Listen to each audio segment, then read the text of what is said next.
Why does your scanner show the P1E7F engine code? What does it mean? P1E7F is a diagnostic trouble code for hybrid or electric vehicle battery 84 circuit.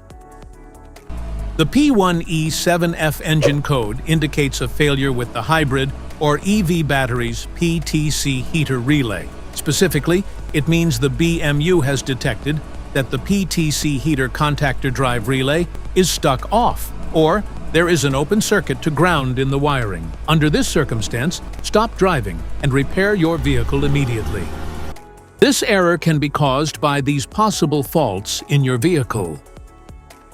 Failed PTC heater relay, wiring issues, poor electrical connections, failed battery management unit, low system voltage.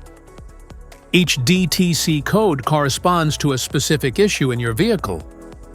This error code occurs in any OBD2 equipped vehicles, especially in those manufactured since 1996, and it is commonly found in vehicles like Mitsubishi and JAC.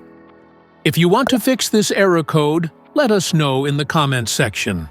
We will definitely make the video on your demand. If you like this video, don't forget to subscribe to our channel. Thanks for watching.